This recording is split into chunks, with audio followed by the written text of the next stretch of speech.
Con el auspicio de Servicio Militar, tu oportunidad de crecer. No esperes más. Inscríbete. Presentamos Portavoz Noticias. ¿Cómo están? Bienvenidos a una nueva edición de entrevistas aquí en Portavoz Noticias. Hoy vamos a conversar de deporte, de las distintas ramas de deporte que hay en nuestro país y principalmente de la Copa América, que es el próximo evento que se viene el próximo 11 de junio. Por eso hoy nos acompaña la ministra del Deporte, Natalia Rispó. ¿Cómo está, ministra? Muy bien, gracias. Muchas gracias por venir. Muchas gracias. Bueno, ministra, empecemos por el tema que ha marcado esta semana, el escándalo FIFA. Como ministerio, ¿cuál es la respuesta que ustedes dan? Bueno, yo creo que acá hay que ser bien responsables. Por supuesto que cualquier elemento de corrupción o lo que sea vinculado con el deporte es una preocupación del país y, por cierto, del Ministerio del Deporte, pero también entendemos que hay temas que corren por un carril judicial, como en este caso, y nosotros tenemos la información que ha salido por la prensa. ¿Este tema perjudica en algo en la realización de la Copa América? No, yo creo que quiero ser bien categórica. Acá la Copa América sigue corriendo, digamos, seguimos trabajando. Hoy día tuvimos una reunión de trabajo con todos los intendentes de las regiones donde se van a jugar los partidos de la Copa América. Acá las instituciones siguen funcionando, nosotros seguimos trabajando, estamos ocupadísimos, además estamos a 2 semanas con las coordinaciones. Hoy día tuvimos, como digo, una excelente reunión que nos permitió ir avanzando en los temas deportivos, de infraestructura, en recibir además a los turistas para la Copa América, así que estamos en eso en el día de hoy. Sabemos también que es un escándalo de la FIFA a nivel internacional, pero que afecta directamente también a nuestro país. Cuando hablamos de la NFP, ¿quién fiscaliza a la NFP y cuál es el rol que ustedes tienen como ministerio justamente con ellos?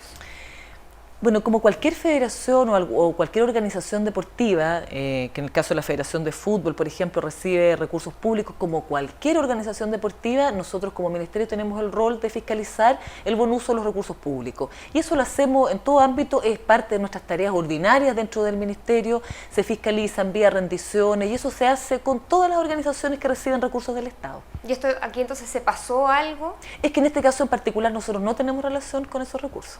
Perfecto.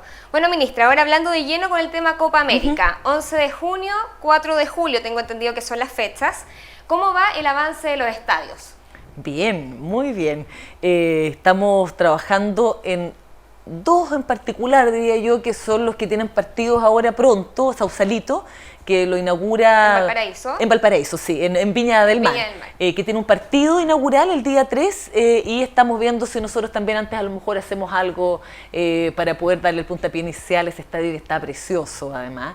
Estamos con este ROA, que también, ustedes saben lo complejo que fue además el trabajo que tuvimos que realizar, un trabajo en equipo intenso y que hoy día vemos los frutos. Es un estadio maravilloso, el segundo estadio con aforo más grande además a nivel nacional, está quedando muy bonito. En Concepción, esta ROA Concepción. Y ese también estamos viendo, digamos, en la entrega en los próximos días y ya estamos aquí. Y todos los demás estadios están con su infraestructura impecable, cumpliendo además con las revisiones que tienen que ver con los estándares de seguridad, estándar FIFA para los partidos, para que efectivamente sea una fiesta y disfrutemos del fútbol. La idea entonces es que los partidos van a estar listos en las fechas que ya está planificada. Por supuesto, sí. Perfecto. Sí. Y un poquito, por ejemplo, ¿qué pasó con el estadio en Antofagasta tras los aluviones? ¿Ese estadio también está ok? Sí, no hay problema. Afortunadamente no tuvo mayores complejidades. Ahí habían unos temas que se resolvieron, que tenían que ver con la cancha, pero temas que son temas que nosotros manejamos hace muchos meses y que hemos ido trabajando en conjunto con los gobiernos regionales y los municipios. Por eso digo que en términos generales los estadios están listos esperando la Copa América. El comienzo de la Copa América, que sí, no queda nada. Sí. Bueno, ministra, también hay otro tema para los asistentes que les preocupa muchísimo, que son las medidas de seguridad. En cuanto a infraestructura, ¿se tomaron todos los resguardos necesarios, por ejemplo, que estén claras las vías de emergencia, las vías de evacuación, ante posibles, hace poquito tembló en el norte del país, por ejemplo? Sí. Bueno, nosotros somos muy rigurosos en ese sentido, si bien es algo que está alojado, digamos, en Carabinero y en este caso también en Estadio Seguro. Estuvimos hoy día, de hecho en la reunión participó José Roa también, porque los estándares de seguridad no solo se refieren, o de calidad, no solo se refieren a que la cancha y el césped y todo esté funcionando, sino que también justamente a lo que tú señalas, de que tengamos las vías de evacuación que correspondan. Hay una serie de estándares muy bien estipulados que nosotros estamos chequeando y no se le da autorización a un estadio para que funcione, para que se realice un partido si no los cumplen. Y por ejemplo, ministra, la preemergencia. Hay preemergencia ambiental en distintas regiones de Chile, en Rancagua, en Temuco. Sí. ¿Se han tomado medidas en torno a este tema? Bueno, hay elementos como ese, como el clima, los factores de la calidad del aire, que claramente no dependen necesariamente de uno, si bien igual se ha conversado en cada una de las regiones, y hoy día fue un tema que se trató en la reunión que sostuvimos, es justamente tomar medidas preventivas, y eso que puede aplacar algunos episodios de preemergencia, pero tampoco podemos controlar. Y efectivamente lo que está establecido es que en el caso de las preemergencias no se puede hacer actividad física a la gente que vive permanentemente en esos lugares. Por tanto, no estarían en riesgo, digamos, los partidos que se juegan. Ministra, aunque el control de aduanas no es un tema propiamente tal de su ministerio, pero ¿cómo ha funcionado este tema, por ejemplo, con el control de las barras bravas que van a llegar también de otros países? ¿Hay un control fronterizo adecuado en este tema? Ahí están los nombres, por ejemplo, de estas personas. Bueno, ese es un tema en particular de interior, ¿eh? Yo me voy a referir en términos generales, pero sí, efectivamente hay una preocupación. Nosotros creemos que esto es una fiesta ciudadana, yo creo que es además un momento para invitar a la gente a vivir un espectáculo deportivo de manera alegre. Nosotros tenemos antes de contestar la pregunta, contarles que tenemos además una página que se llama Bienvenida América, www.bienvenidaamerica, que invita a que la gente pueda acceder a la página y ver los servicios que están en las regiones, los temas de turismo, deportivos, de todo tipo. Y no por nada se llama Bienvenida América, porque efectivamente queremos señalar que Chile tiene que ser un espacio donde vengan nuestros hermanos, digamos, de otros países a vivir un evento deportivo con alegría y con seguridad. Y ahí, en ese aspecto, todas las medidas vinculadas efectivamente a algunos listados que existen, en particular se están tomando en coordinación, digamos, con los otros países y alojados básicamente en estadios seguros. Justamente, ministra, mencionó esta página. Se espera aproximadamente 60.000 a 80.000 turistas que ingresen en nuestro país. Sí. ¿Usted ha conversado con las otras federaciones, con los otros países que van a venir a esta Copa América? No, lo que tenemos es una mesa de trabajo. Nosotros tenemos unas mesas de trabajo a nivel central y regionales de distintos servicios, y cada servicio tiene sus conversaciones que corresponden. O sea, estamos con el Ministerio de Relaciones Exteriores, que lleva la relación efectivamente con los otros países en particular. Bueno, con extranjería, por supuesto, estamos trabajando con Cernatur, con la Subsecretaría de Turismo, entonces viendo todos estos aspectos porque creemos que no solo es una fiesta deportiva, sino que es una fiesta país, donde efectivamente los turistas tienen que tener las mejores condiciones. Nos hemos reunido con algunos embajadores de todas maneras.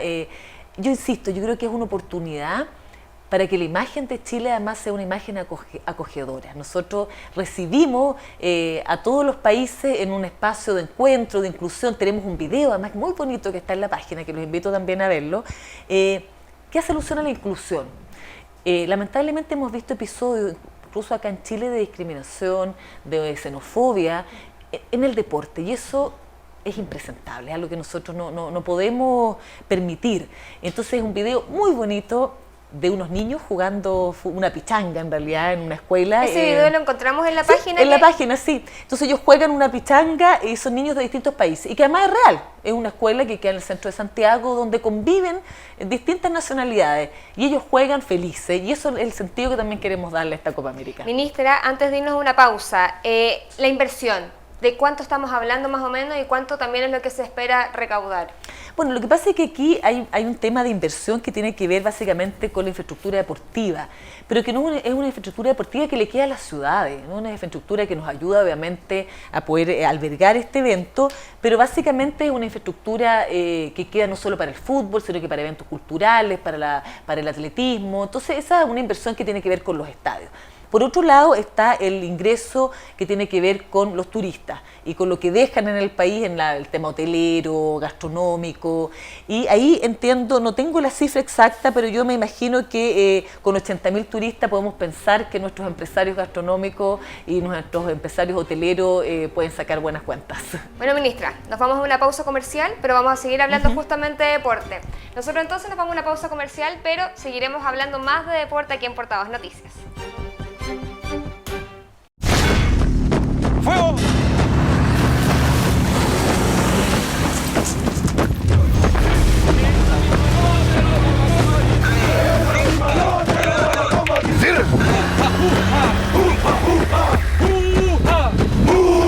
¡Aprende a sudar!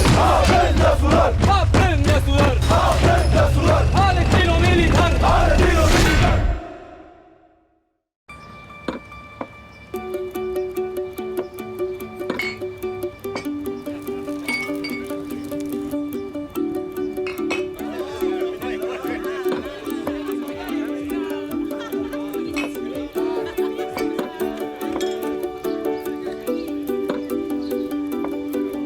Si reciclas después de tu junta, nosotros reunimos más niños para sanar. Reciclemos envases de vidrio. Reciclemos vida.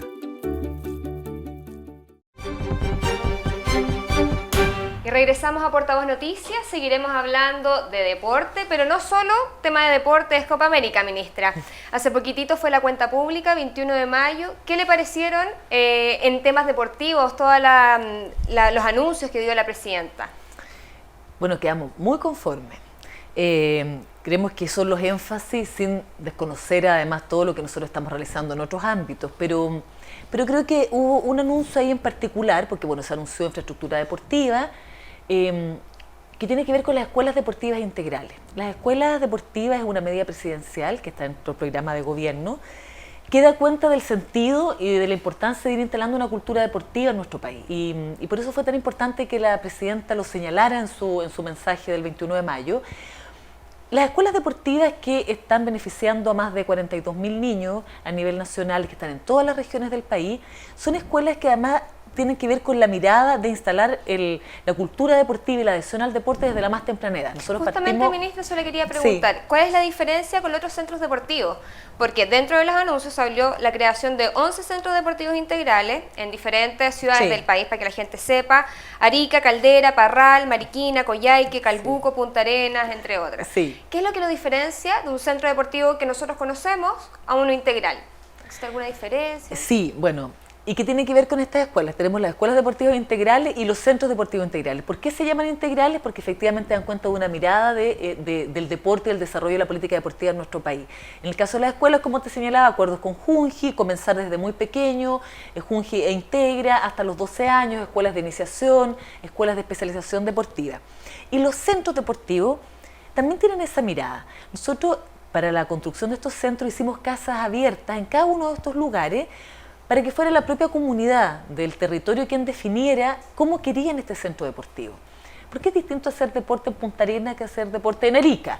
Tiene desarrollo de distintas disciplinas, el clima, el tema de la natación. Por ejemplo, yo estuve la semana pasada en Coyhaique y fue también la devolución de la casa abierta que habíamos hecho el año pasado, donde el 80% o más pedían piscina, una piscina temperada, porque si no ellos no tienen ninguna posibilidad, ni siquiera en el verano, de practicar natación. Entonces yo les contaba que en el diseño se había acogido esta solicitud y el centro deportivo que vamos a comenzar a construir tiene piscina. Entonces estos son espacios de encuentro deportivo también, donde debiesen tener espacio los niños, las niñas, los jóvenes, los adultos mayores, las mujeres, las personas en situación de discapacidad. Entonces por eso este concepto además de integralidad. Bueno, ministra, la cuenta pública también, claramente por el tema de la Copa América, fueron varios anuncios enfocados al fútbol.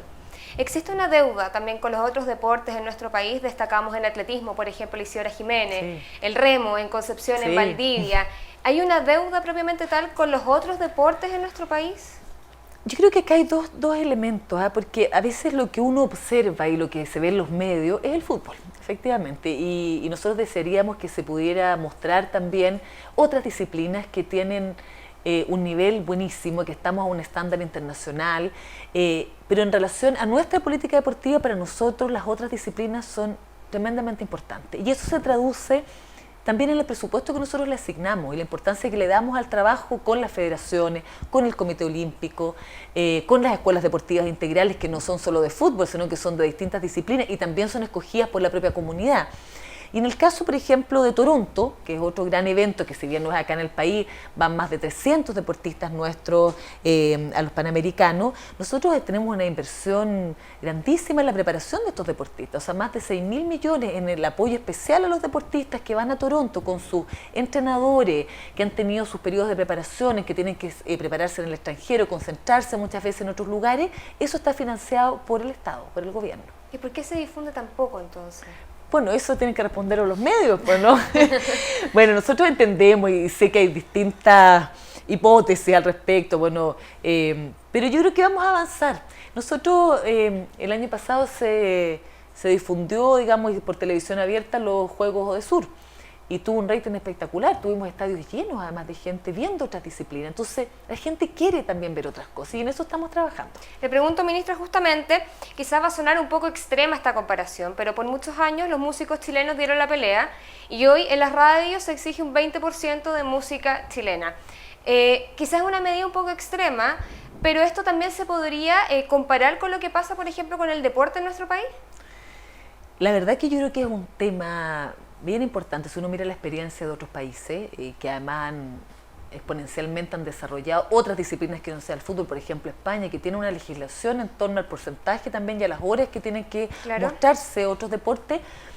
Yo creo que hay que avanzar efectivamente en tener, ojalá en televisión abierta, bueno, la presidenta lo anunció en el mensaje del 21 de mayo, la creación de un canal cultural, donde estamos seguros que ahí vamos a tener un espacio en televisión abierta, además, para que el deporte pueda lucirse como corresponde. Además tenemos tremendos deportistas, y yo creo que, y además cuando lo hemos mostrado, estuvimos el año pasado, por ejemplo, con la Crespita, que logramos que se transmitiera por TVN, y fue espectacular, o sea, tuvo un rating buenísimo. Entonces yo creo que hay experiencia que dice, sí, podemos mostrar, y tenemos una responsabilidad tanto nosotros como ministerio, como gobierno, pero también los medios y la ciudadanía.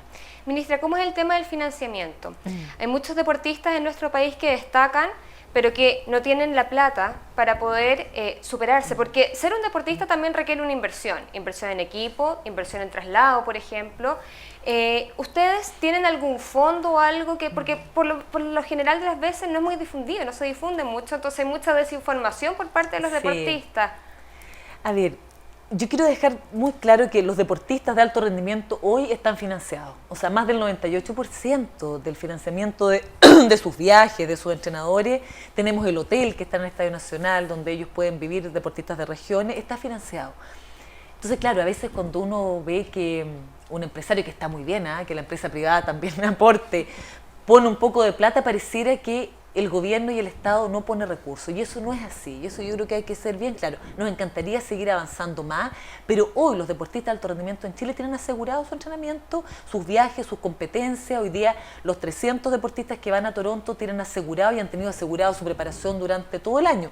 Nosotros trabajamos con las federaciones presentan un plan anual, que es un programa de desarrollo, donde ellos calculan cuántos recursos van a necesitar para sus deportistas, con su salida al extranjero, con los entrenadores, y nosotros le traspasamos los recursos a las federaciones para que ellos puedan efectivamente financiar a los deportistas, además de otras líneas de asignación directa que tenemos desde el Ministerio. ¿Fondos, por ejemplo, así específicos como para que la gente pueda postular? ¿Eso también existe? Lo que pasa es que esta es una línea que tiene que ver además con aspectos bien técnicos, porque como usted comprenderá, esto tiene que definirse también técnicamente con los metodólogos, los analistas. Tenemos el Fondeporte, que es un fondo donde pueden acceder los clubes, las organizaciones deportivas y sociales también a financiar algunas actividades deportivas, y ellos pueden postular. Es un fondo concursable, así que se abre 1 o 2 veces al año dependiendo del número de gente que postule, de las organizaciones que postulen. ¿Y los requisitos y todo eso lo encontramos nosotros en la página del Ministerio del Deporte, www.mente.cl? Súper, ministra. Bueno, antes de terminar,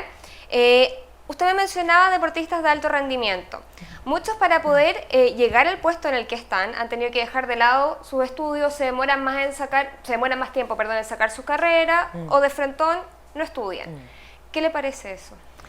Ese es un tema que hemos abordado en conjunto además con los deportistas. Ellos tienen una organización, Deportistas de Alto Rendimiento, DAR, en que nosotros nos hemos reunido, porque esto tenemos que hacerlo en conjunto con ellos. Y esa era una preocupación, efectivamente. Nosotros estamos trabajando una ley de deporte de educación superior, porque creemos que también las universidades debiesen tener una regulación en torno al tratamiento de los deportistas. Hay excepciones, tenemos universidades que efectivamente los tratan muy bien, les dan todas las garantías. O sea, en otros países se los pelean a los deportistas. Entonces yo creo que nosotros tenemos que avanzar de que efectivamente ellos puedan conjugar, si quieren estudiar, su carrera de deportista también con los estudios, y esa es una preocupación central. En el centro de entrenamiento que tenemos, por ejemplo, los chicos que están en enseñanza media, yo el año pasado estuve cuando le entregaron los certificados, porque ellos dan exámenes libres y nosotros ponemos a disposición profesores para que en ciertos horarios ellos puedan prepararse para sus exámenes. O sea, es una preocupación. Creemos que tienen que terminar sus estudios cuarto medio al menos, y de ahí también, ¿por qué no pensar en educación superior y poder compatibilizar? Me habló de esta ley, ministra, que está en un proyecto. Estamos trabajándola en conjunto, como señalo, en el Ministerio y también con los deportistas, de que efectivamente nos permita regular el deporte, la educación superior, incluso las escuelas matrices también de las Fuerzas Armadas. Bueno, muchas gracias, ministra, por haber estado aquí con nosotros conversando temas deportivos. Y usted no se separe, porque ya regresamos con más entrevistas aquí en Portavoz Noticias. ¡Fuego!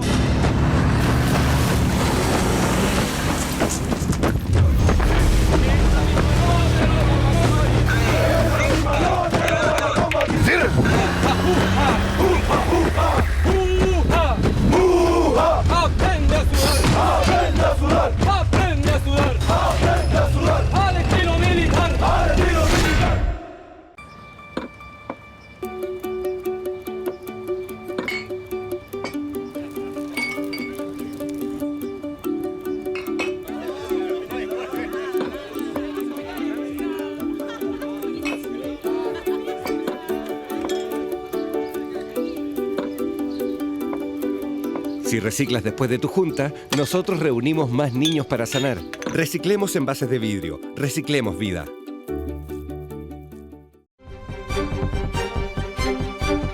Y regresamos a Portavoz Noticias, cambiando totalmente de tema. Ya han pasado 5 años desde el terremoto del 27F, 5 años en donde el país también estaba marcado por fuertes catástrofes naturales.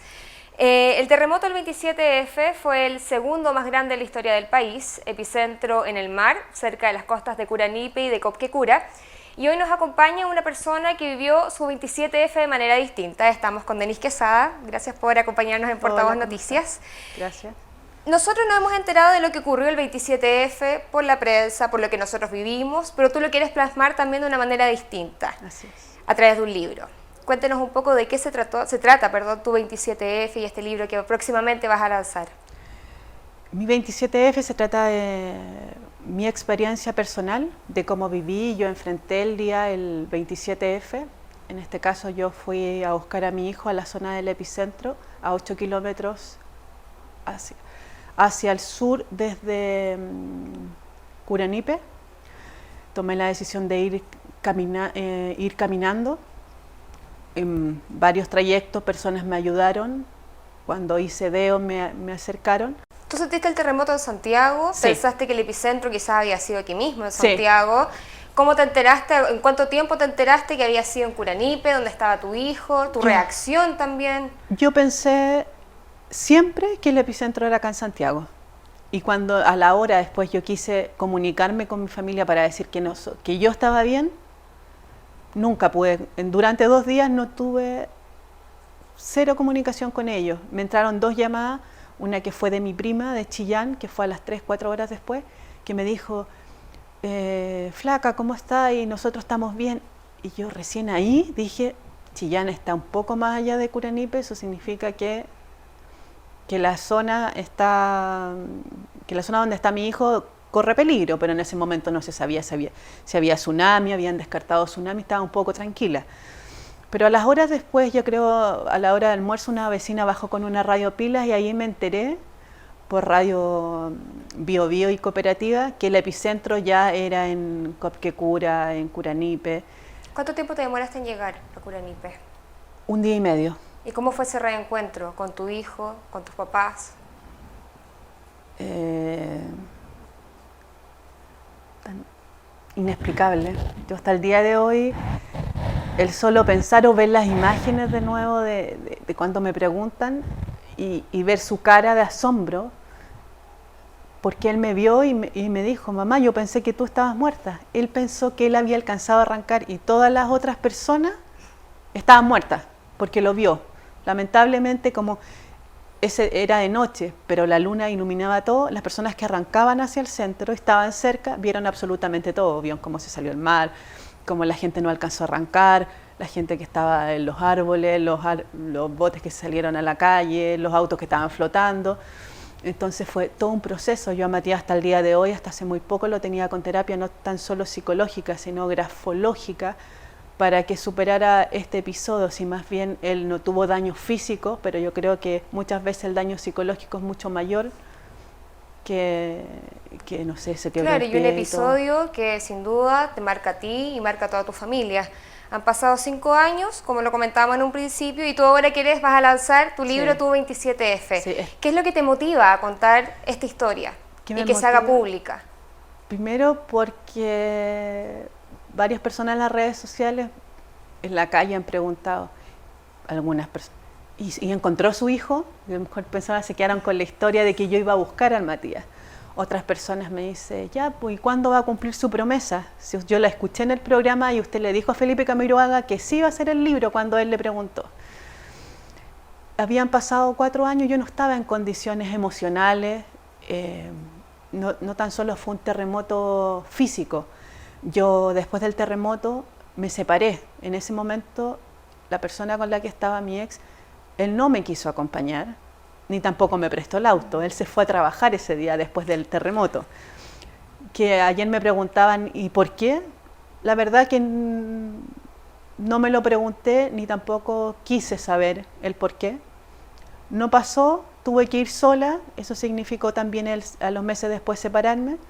Entonces fue un terremoto, mi 27F fue un mundo... Un terremoto durante y después. Durante y después de emociones, y recién yo estoy ahora en condiciones psicológicas. Tuve recién el año pasado, a mediados de año, condiciones psicológicas, de sentarme y decir, sí, es el momento. El momento, Chile necesita una historia, necesito dar mi aporte a la reconstrucción del país, no tan solo a la reconstrucción física, sino a la del alma, el corazón. Han pasado una tras otra. Denise, también mucha gente después del 27F ha tenido depresión y que se manifiesta mucho después también, así como se te manifestó a ti. ¿Cuál es la recomendación que tú también le das a todas estas personas para salir adelante, que se puede, tus consejos? Primero, tocar el tema. Yo creo que uno de los errores que cometí con mi hijo y también yo fue casi olvidarlo. Yo recién el año pasado me senté, recién el año pasado fui capaz de contarle a mi actual marido los detalles y el por qué. Y él fue el primer editor, quien lo leyó, quien me dijo, Denise, sí, tanto los seguidores en las redes sociales como el ex animador Felipe Camiroaga tienen razón. Esto sí tienes que compartirlo con las personas, tienen que leerlo, tienen que saber que es una historia llena de sentimientos, de dolor, de rabia, de impotencia y también alegría, porque gracias a Dios yo tuve la fortuna de encontrar al Matías vivo. Pero esto también es un homenaje a esas casi 600 familias que no tuvieron la misma fortuna que yo. Y en el libro, lo digo, es un homenaje a cada una de las familias que perdieron a un ser querido, bueno, y también a Felipe, que con esto le digo que cumplí mi palabra. No está ahí porque él me dijo, y en ese momento yo voy a ser la persona yo voy a presentar tu libro, él quería hacer todo.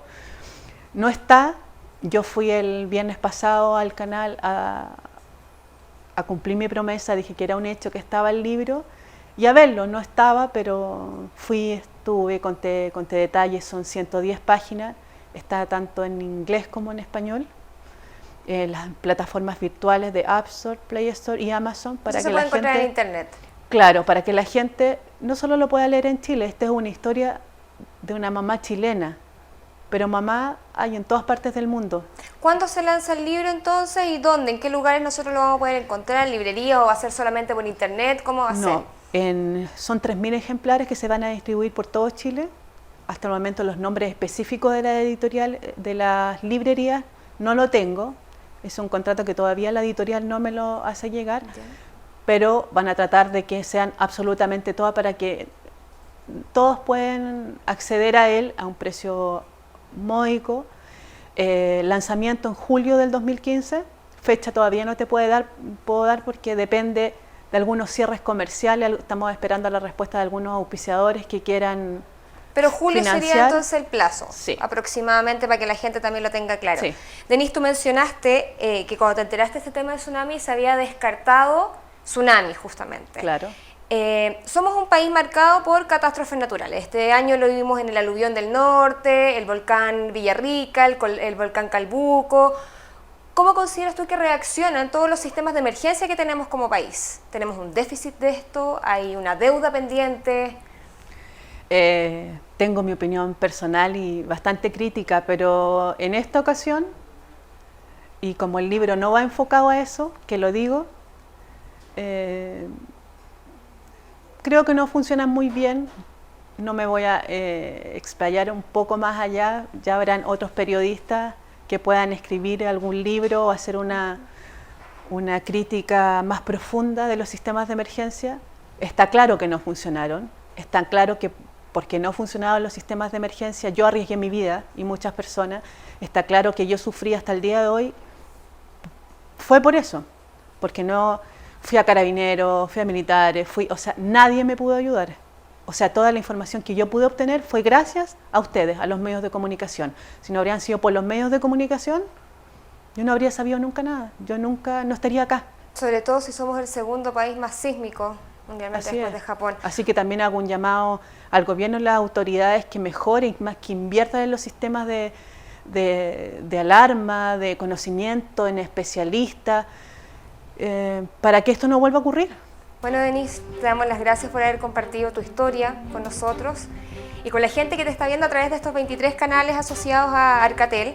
En nombre del equipo Portavoz Noticias también les damos las gracias por haberse informado con nosotros. Usted puede seguir viéndonos a través de las redes sociales. Que esté muy bien.